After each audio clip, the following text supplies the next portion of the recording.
everyone. I have the pleasure to introduce Leslie Chan. Leslie is Associate Professor in the Department of Global Development Studies and the Director of the Knowledge Equity Lab at the University of Toronto, Scarborough. An early practitioner of the web for scholarly exchange and online learning, Leslie is interested in the role and design of knowledge infrastructure and their impact on local and international development. In particular, he has been studying the geopolitics of academic knowledge production and the uneven power relations embedded in this production. Leslie was the PI of the Open and Collaborative Science in Development Network, OCSDNet. He is on the advisory board of several international organizations, including the San Francisco Declaration on Research Assessment DORA, Directory of Open Access Journals, DOAJ, and the Steering Committee of Invest in Open Infrastructure, IOI. I welcome Leslie to this talk. Thank you, Pete. Thank you for the introduction, and thank you, Tony, and your team for the invitation to have a conversation with you folks at this event. First of all, congratulations for this landmark achievement.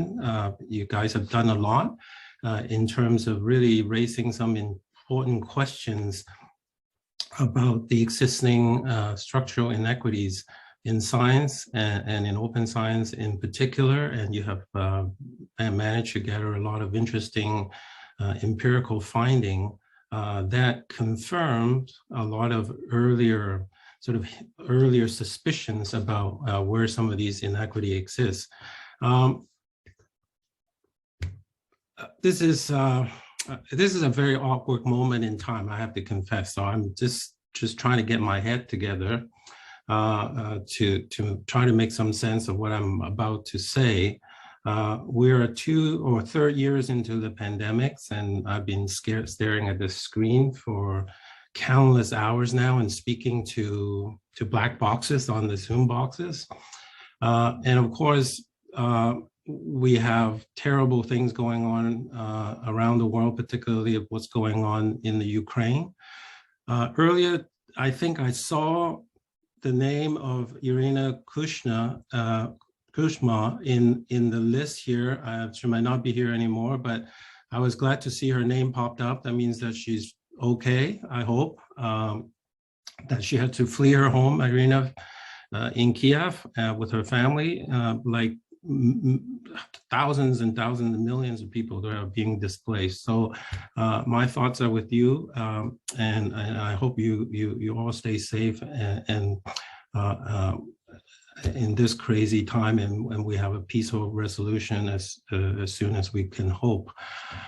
So I think in that context of the pandemic and this kind of tyranny, I think, you know, the kind of things, the kind of inequities in academia seem so small in comparison, because we're really talking about a very privileged group of people who are doing work in privileged institutions with fundings, and no matter how you're going to slice it, some more than others, but it is still really, we're talking about the 1% of the world whose problem we are discussing. So I want to be upfront about that. So be that as it may, this is the task at hand. And so what do these 1% have to tell us about the rest of the world, and vice versa? I think more importantly, what do the majority of the world has to tell scientists in academia in privileged institution, what they should be thinking about in terms of equities and equality and inclusion and so forth. So what I plan to do, whoops, is, well, is to share my screen. Can you see my screen right now? We can see it, yes. Okay, so I need to put it into full screen, right? Yeah? Yes, perfect. Mm-hmm. Good. Okay, thank you. So the title of my talk is about really the theme of this meeting, and the theme of the On-MERRIT research project. And so you have already heard many different answers to this question. And so what I really want to do is really add some of my own perspective. And I want to emphasize, again, much of what I have to say are highly personal views, and in many ways kind of idiosyncratic. So I hope it might resonate with some of you, but I'm happy to hear your feedback at the end of this discussion. So I want to also emphasize that, you know, I don't have any recommendations to make at the end of this talk. Unlike the project itself, over the years I have been involved with many activities and initiatives that does involve recommendations, but I would confess that a lot of recommendations just go into this recommendations heaven somewhere. They're rarely follow through or implemented. And so I'm going to refrain from recommendations for a while, but try to think about what lessons I have learned from my own experience, but also from the connections I have through the many networks that I fortunately to be a part of, and to really reflect on some of the lessons, some of the mistakes, or many mistakes, I should say, that I have personally been a part of, and to see how we can move forward in a more collective way, and both locally and also globally at the same time.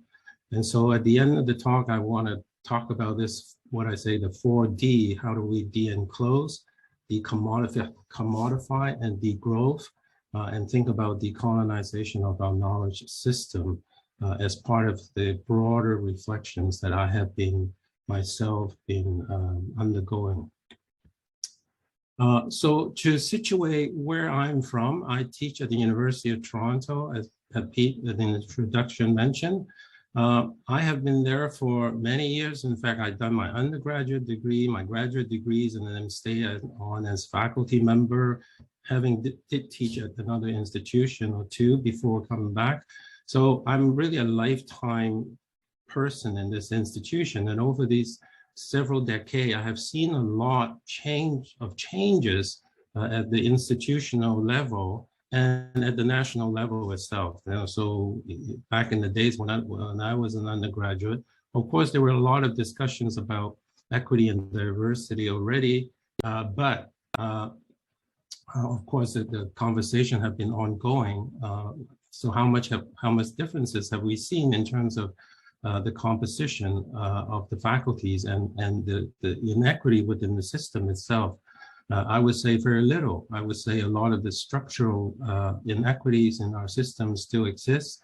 We still have very different set of privileges that are afforded to some people and not others. And at the same time, I've seen the kind of rhetoric that you see here about the university's reputation, you know, through university ranking.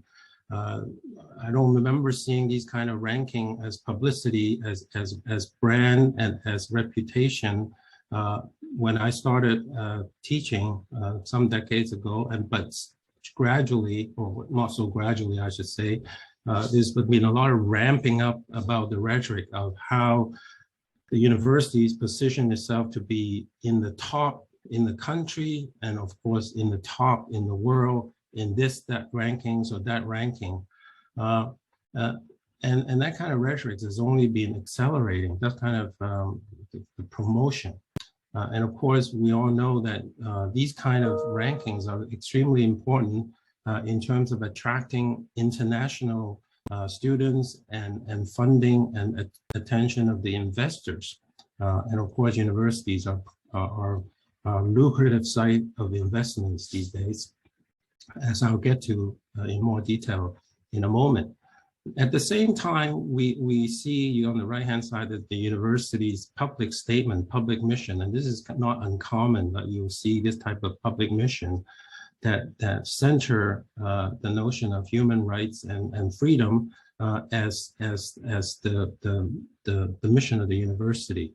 And of course, the question becomes, and if the university is so big on the rankings, how does that align with these kind of values, which to me are really quite contradictory, because rankings promote really the elitism and an exclusion, which is contrary to the commitment to equity, diversity, and human rights and social justice. Again, as I will continue to play on this theme. As I was listening to the presentations earlier, the term Matthew effect was used a lot, and in fact, one of the key reference point of this project. And we heard different evidence, studies that shows these different advantages and network and Bernard's presentation about how the certain people always get asked because they're in the right network and their reputation accrue more and reputation.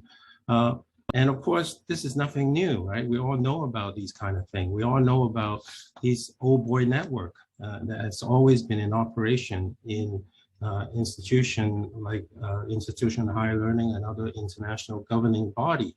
And so the old boy network has always been there. And I would also add that it's not simply just any old boy network, but really old white men clubs that are primarily the decision maker on many international policies and funding decisions and so forth, has been for a long time and continue to be. And so when we talk about reforming this and that, we are really also talking about really dismantling this kind of clubs at the same time.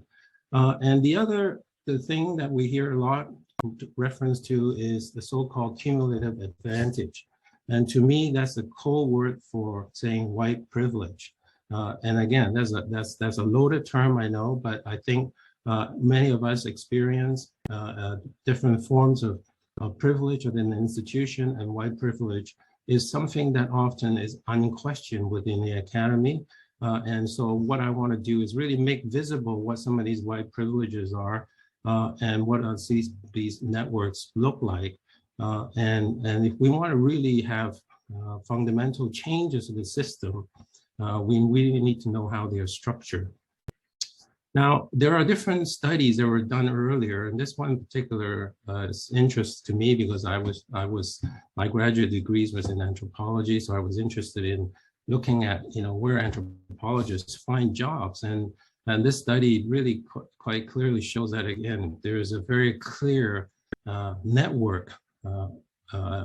Old boy network of faculties whose supervisees get jobs in certain institutions, and their reciprocal relationship with different institutions that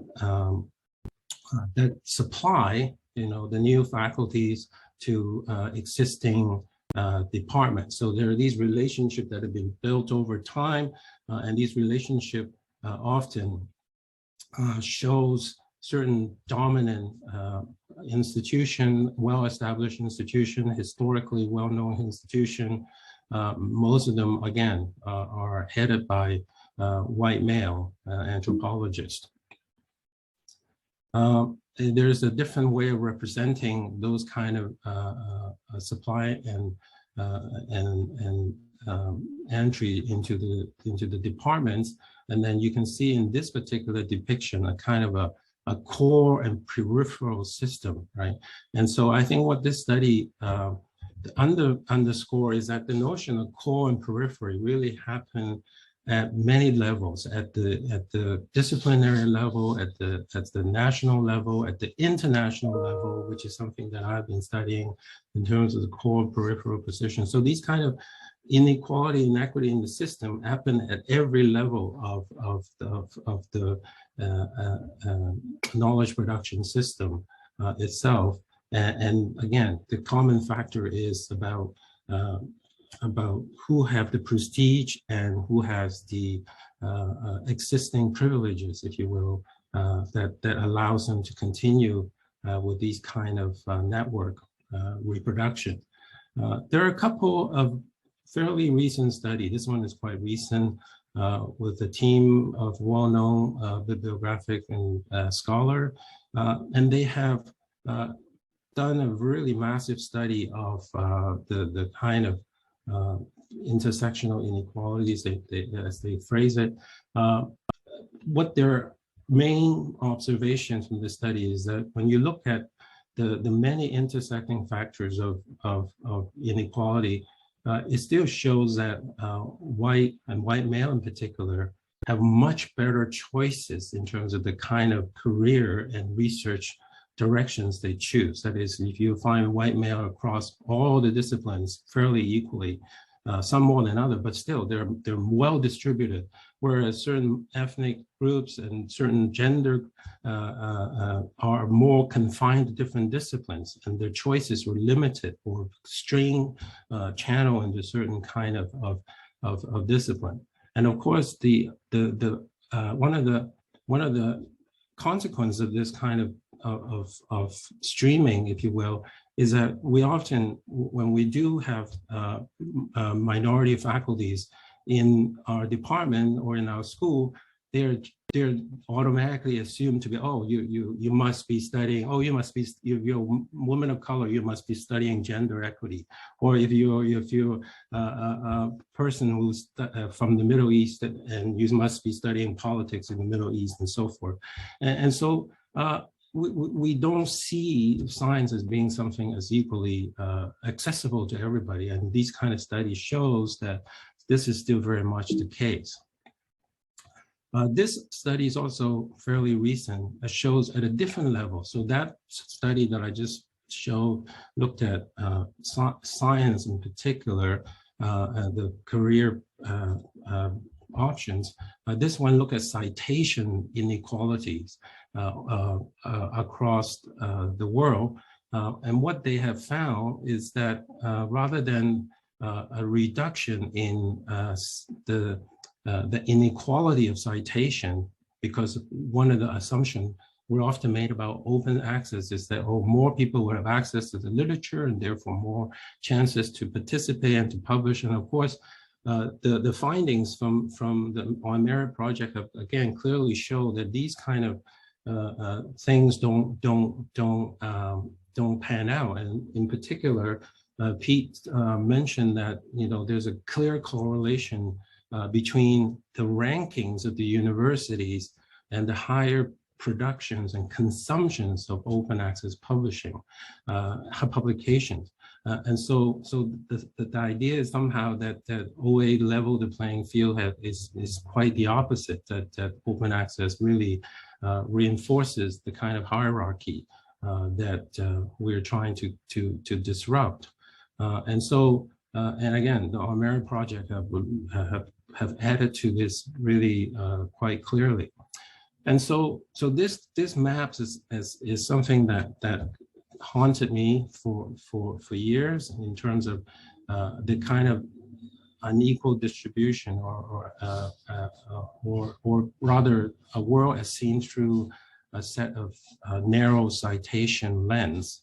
And of course, this data is almost 20 years old, and I suspect this hasn't changed much, given what we have heard from the ON-MERRIT project and the citation and the study that I just cited. So it would be interesting if someone want to do a new map. I know Juan Carlos Helbrin has been doing that, but I think it would be interesting to look at the more recent data and map it to see what we see. Okay, so I think I just left this in from an earlier version of this, but I was involved with the Budapest Open Access Initiative in 2002, and some of you know that earlier this year, the BOAI celebrated this 20th anniversaries. And there were a set of recommendations that were put out, and it is interesting that there are a lot of overlap in terms of the recommendations with the ON-MERRIT recommendations. So this convergence, I think, is a great thing, and the convergence with with the ON-MERRIT and also with the UNESCO Open Science recommendations, there are many areas of convergence. And I will come back to this convergence at the end of my talk here, and why these kind of convergence need to be built upon at the same time. Now, the question that I myself have been very interested in over time is really about, as I said earlier, whether this thing called open access and open science can help us reconfigure the global knowledge production system and kind of redistribute power to the local context, to local institution, local scientists, to build different kind of network that is not lopsided in the center and dependence from the periphery. And so over the years, I've been hopeful that we're moving towards this world in the right, that is a more distributed world, a more equal world in terms of different types of access and contributions and knowledge productions and benefit of science.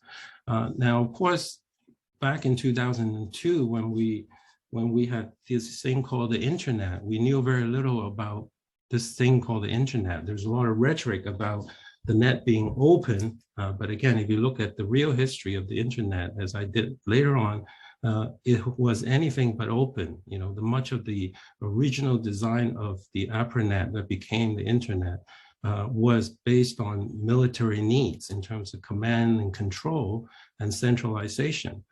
And so a lot of those architecture, TCP/IP in particular, were then built into the architecture. And then it was only later on, when it was so-called open up to more public use by university, that this notion of open became part of the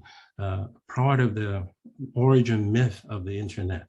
And of course, we all buy into this origin myth still, and open access and open this and open that was very much riding on the back of this assumptions of the open internet, that somehow it's going to open up participation and it's going to be non-market driven, it's going to be based on public values, and that we'll be able to build a world of knowledge commons based on shared interests and common values. And even in the Budapest Open Access Initiative, in the first version, we particularly mentioned how the rich and the poor will share in mutual exchange of knowledge and so forth. And of course, we had some fairly simplistic notions of what the rich and the poor are supposed to be, right? Or how do we define them in terms of GDP, in terms of resources, in terms of their location in the world and so forth. We have lots of assumptions about that, and we need to complicate that a bit more. Again, some of the key lessons I learned through taking part in about 9 international projects, with working with different editors who dedicated to their lives to publishing these local open access journals. Again, none of these are APCs for a long time, and it's existed. They have wide circulation because of the net, and these are local journals that have served very, very important functions in terms of ensuring that local issues, local research problems, local health issue, and food security issues are addressed by researchers that are concerned with their communities, so that their knowledge are being studied and shared, because a lot of international journals simply have no interest in publishing these so-called local topics, right? And so open access have always been about ensuring the local voices are being heard, but also the capacity of the local researchers and the communities are also being developed at the same time. Now, Professor James Tuweny is the editor-in-chief of African Health Sciences, so I want to take this opportunity to plug this podcast that he did for us with us a few months ago. In it, you'll hear about Dr. Tuweny's experience when he was a doctor working in Zimbabwe in the 90s. He did studies of local public health studies, and he tried to publish it in a UK-based journal. and the article was rejected without really clear peer review comments or whatnot. And then a few months later, he happened to take up a job in the UK, and he was living in Oxford. So he decided to send in the same paper from his Oxford address to the same journal. And this time, lo and behold, his paper was accepted. And so the location of where he sent the manuscript, he was quite convinced had a lot to do with the rejection of his paper. And so he was determined to say, well, this is not going to happen to the local knowledge that is so important to his part of the world, where there's still so many so-called neglected diseases that are still affecting millions of people, but they're continue to be neglected because there are no money to be made by big pharmaceutical companies. And so these are very important lessons that I have learned from these amazing individuals, researchers that dedicated their lives to ensuring that important knowledge are created and shared. But at the same time, we are learning that, you know, from all these things that are happening with the monopolizations of the network and the power of Silicon Valleys and so forth, and of course the increasing polarizations due to the market-based models of information dissemination, that there are lots and lots of problems within the existing internet infrastructures itself, and that fundamentally we have to really question what we rely upon to do our day-to-day work. Now, not to say, of course, that they're all bad, right? I mean, the fact that we can communicate now with each other across such distance is quite remarkable. But I think there's still a lot that are not within our control, that we have no direct say in how these tools are built and who get to use them, and of course, whose data are being extracted for what purposes. And these are all kinds of things that for which we have little input. Now, the other thing that, going back to the question of how the rich get richer, again, from a historical perspective, we have to remember that, again, there are lots of rhetoric and a myth about how the West became prosperous. If you read some of Neil Ferguson's book about the rise of the West and the rise of money and so forth, you would think that the rich get richer because they're smarter. They came up with these ideas of competition and institutions and banking and rules of finance and private properties, and he also mentioned work ethics as a primary reason why the West prosper. And of course, by the same token, he implies that the other countries that are falling behind or still fall behind is because they don't work as hard. They don't come up with the inventions or innovation, or they don't adopt the innovations from the West. And if only they adopt those innovations, they too can be prosperous. But of course, we have people who live on the ground in these different areas of the world. Former colonies of Britain can tell you that, well, the reason those colonies remain poor is because they were purposefully underdeveloped, that their infrastructure were purposefully underdeveloped, and that they can be kept subjugated to a system of control by the center. And so over time, these kind of deprivations have created very, very deep-seated kind of deficiencies, if you will. And that's why when we look at it, even now, we see these kind of deep differences, but those differences have a historical cost. So so the rich get rich on the basis of extractions from those that they have control over. So the point here is that there are forms of dependencies, ones that are take advantage of the other, and these kind of interdependencies have been highly asymmetrical through colonialism. And the question is, how can we better understand in the current situation how these kind of asymmetry can be better understood?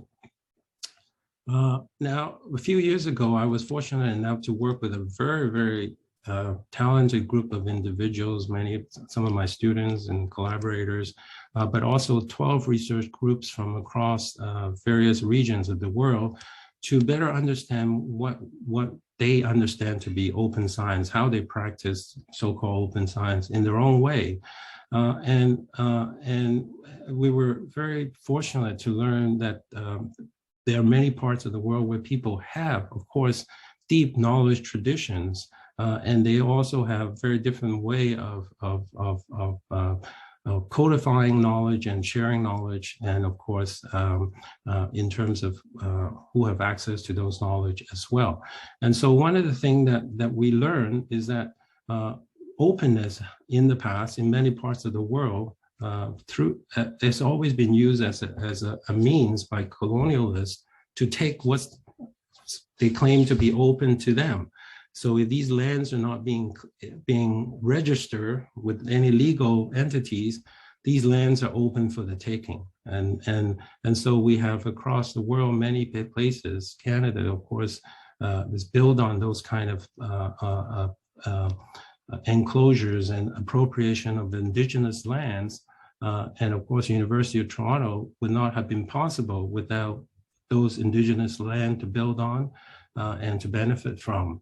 And so openness itself have always advantages certain groups of people who have the certain power to declare and have disadvantaged a lot of people whose epistemology and worldview do not attempt to claim ownership of land and resources. And so openness then to a lot of people is a kind of a weapon. And so many indigenous groups I have spoken to in South Africa and across North America to say, well, we need to be careful about what we mean by open. It has to be open on our own terms, on our own historical terms, on our own sovereignty, and on our own protocols and traditions that meet our own values and so forth. And so openness has to be situated with the appropriate context. And so we learn from many different groups about their different views of openness. And we have captured some of these in publications. We have also worked with some colleagues who are closely associated with UNESCO on looking at understanding openness to a different form of openness. Openness to excluded knowledge in particular is something that we have put in a recommendation to the UNESCO Open Science consultation process. And we're pleased to see that a lot of those earlier recommendations we made in terms of openness to societies and excluded knowledge were quite well emphasized in the UNESCO open science recommendations. And so that's one of the areas of convergence I want to emphasize. And again, to remind ourselves that, again, this openness ideas is not something that is unquestioned and that is always good. Again, if we look at a lot of the literatures by the feminist philosophers of science and feminist scholars of the legal systems, we already see a lot of careful lessons from them about how we should think about knowledge and who has the power to make knowledge, to share knowledge, and to decide what knowledge get circulated. And so understanding the power structure of these kind of decision-making process should be first and foremost.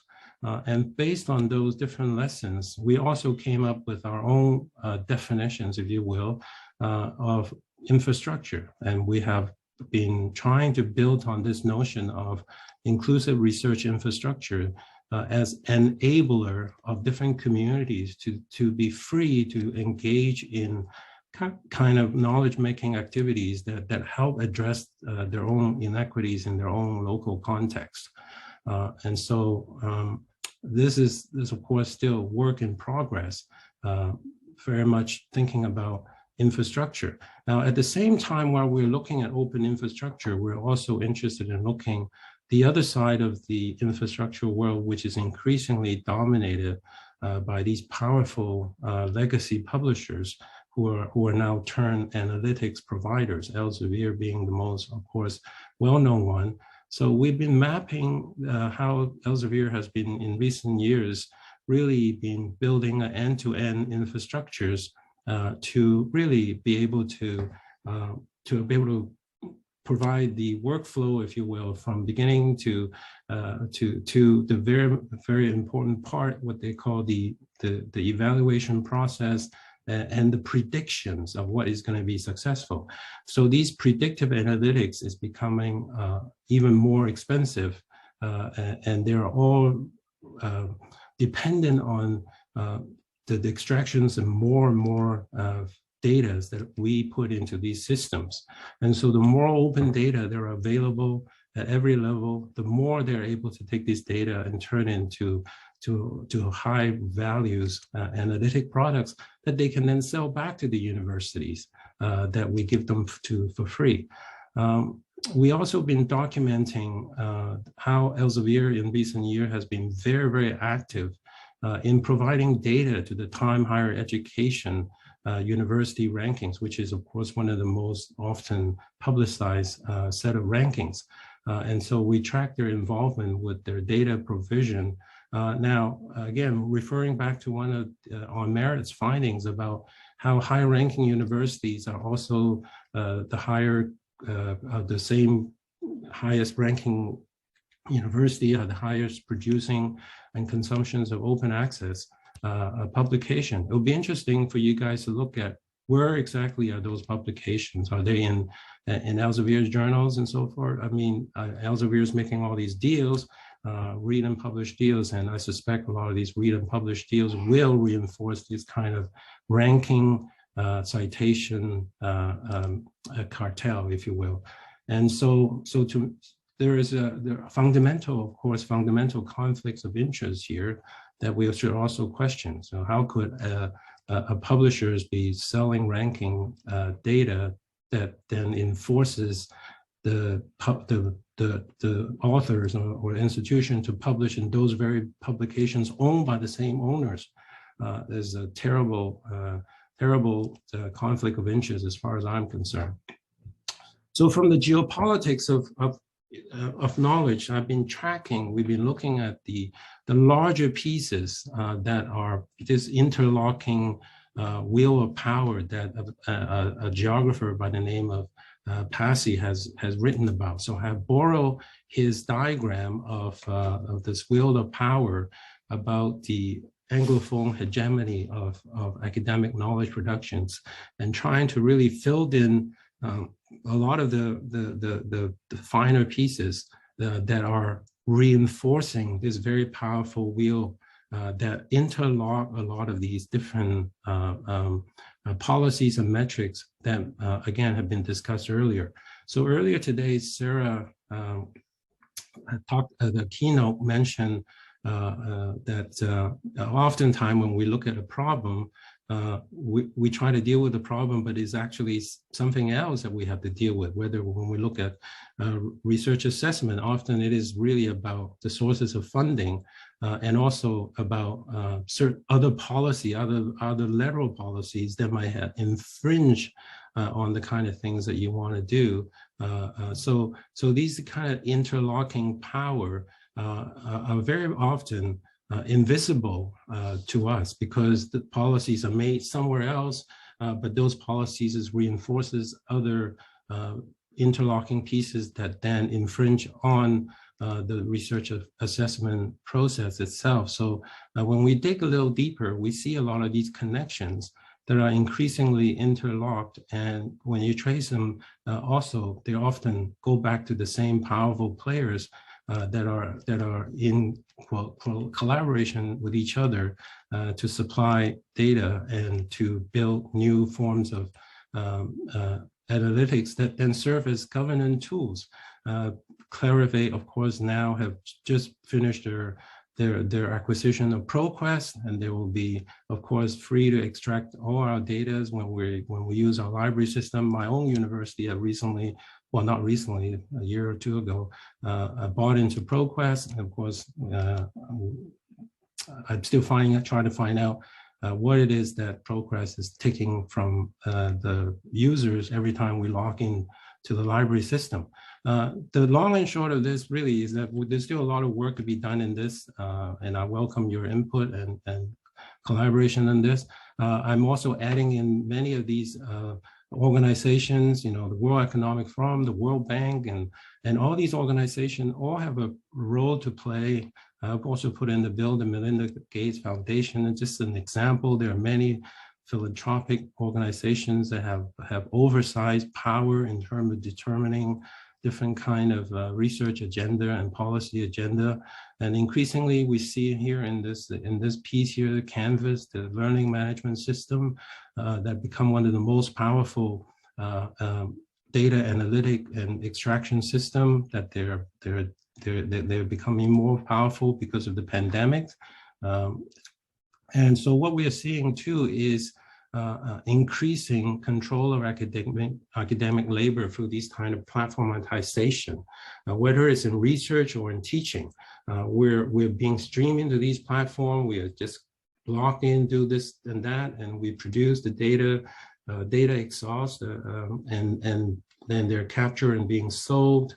And of course, we are beginning more and more to be following a lot of these tools, because they basically prescribe to us what we're supposed to be doing, and increasingly in teaching and then also in research.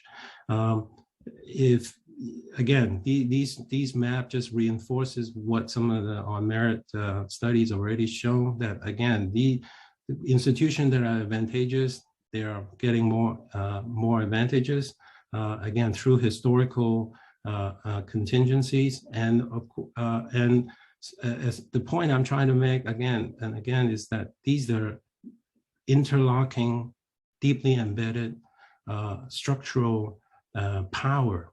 And if we want to say reform research assessment, we really need to think about how we can simultaneously question these different interlocking power. And so we have to work in collaboration with our colleagues that work in different areas, policies in different area of that power circle, to say, how can we work together to create different set of understanding a different kind of world that don't stream us into this new kind of enclosure that we're just being turned into miner for data that then serve the purpose of the corporations. Now, some of you have mentioned the APC model. Sorry, I'm jumping along, but again, to point out that again, these companies are very astute in terms of being able to take advantage of these kind of locked system, and they are spinning out journals, Nature's and Lancet and JAMA, these spinning out sister journals with APCs, because they see that as a way to drive up the revenues. And again, this is naked capitalism, if nothing else. And some of you also mentioned earlier about the rising APCs and the hierarchical nature of the APC, and Nature actually doesn't hide that. The more you pay, the more prestige you get, and that's the name of the game. So what I want to underscore here is that when we talk about paywall, APC, and so forth, we're really talking about the tip of the iceberg, so to speak, that these are very visible problems that we can point to. So APCs is inequitables and so forth. But the inequities, as I try to argue, is really much deeper, that they're historical, they're institutional, they're practiced in terms of white privilege, they are built into norms and standards that we seldom questions, or because they seems to be neutral because they're part of the technology, and so we need to really look beyond paywall and permission, and to say, well, how the system of knowledge practices have really pushed out the diversity of knowledge that exists in our world. And that world has now come to just privilege a certain kind of knowledge of science that sees universality, objectivity as the kind of singular truth seeking methodology. And so we need to open up our system to better understand the kind of diversity of knowledge. And in my area of studies, I've run into, again, many interesting local activists that call for the rights to research by all citizens. And again, this is to question the notion that only scientists working in institutions can do research, but there are knowledge makers and knowledge holders everywhere. And I keep thinking about how 99% of knowledge really resides outside of the academia.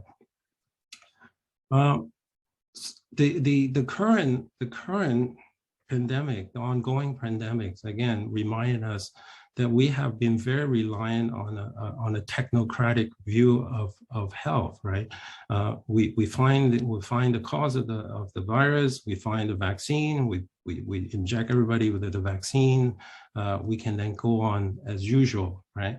It's worked for some diseases already, so why not with the current COVID-19?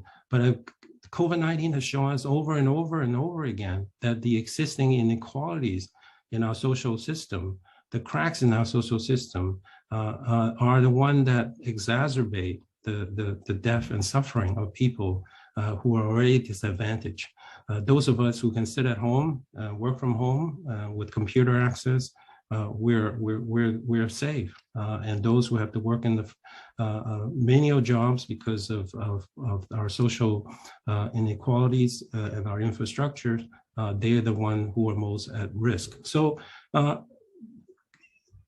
vaccine is going to cure that kind of inequalities. The only way they're going to have that kind of future-proof the next pandemic is to think about a common infrastructures that are good to people, that are kind to people, that are caring to people, that was also built on a pluralistic world of knowledge and science.